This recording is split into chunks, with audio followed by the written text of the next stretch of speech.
అత్యంత భయంకరమైన వ్యాధి ఇదే. ప్రపంచంలో కొన్ని వింత వింత వ్యాధులు ఉన్నాయి. ఇవి చాలా అరుదుగా కనిపిస్తూ ఉంటాయి.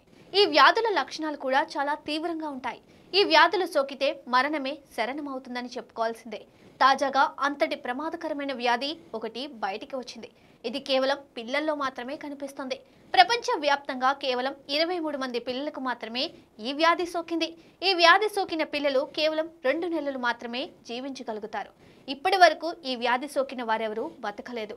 ఆ వ్యాధి ఏంటి, ఆ వ్యాధి లక్షణాలు ఏంటి అనేది ఈ రోజు తెలుసుకుందాం. ఇప్పటి వరకు చెప్పుకుంటున్న ఆ అరుదైన వ్యాధి జన్యు వ్యాధి బ్రిటన్లో కనుగొనబడింది. దానికి ఇంకా పేరు కూడా పెట్టలేదు. 2023లో వాట్ఫోర్డ్ జనరల్ హాస్పిటల్లో ఒక బాబు జన్మించాడు. అతని పేరు టామీ ప్యారీ. ఆ చిన్నారిలో అరుదైన అత్యంత ప్రమాదకరమైన మైట్రోకాండియల్ జన్యువు ఉంది. దీనివల్ల అతని గుండె రక్తాన్ని సరిగా పంపు చేయలేకపోతుంది. రక్తం సరిగ్గా పంపు కాకపోవడంతో అతని మెదడుకు కూడా రక్తం చేరడం లేదు. దీంతో మెదడు అభివృద్ధి కూడా నిలిచిపోతుంది. దీంతో పాటు అతడు శ్వాసకు సంబంధించిన సమస్యలను కూడా ఎదుర్కొంటున్నాడు. దీంతో పాటు ఆ చిన్నారికి తగిన శక్తి లభించడం లేదు. ప్రస్తుతం ఆ శిశువు 3 కిలోల బరువు ఉన్నాడు.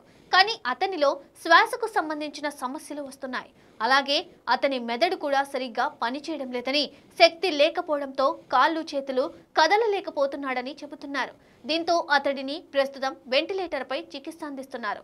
అంతటి ప్రమాదకరమైన అరుదైన ఈ వ్యాధి ఇప్పటి వరకు కేవలం 23 మంది చిన్నారులకు మాత్రమే సోకింది. ఈ వ్యాధితో బాధపడిన చాలా మంది పిల్లలు 2 నెలలు కూడా జీవించకుండా మృతి చెందారు. ఈ వ్యాధి సోకిన పిల్లలు వీరు సాధారణంగా జీవించలేరు. ఇక ఇటువంటి మరింత ఇన్ఫర్మేషన్ కోసం ఫాలో AP23 ఛానల్.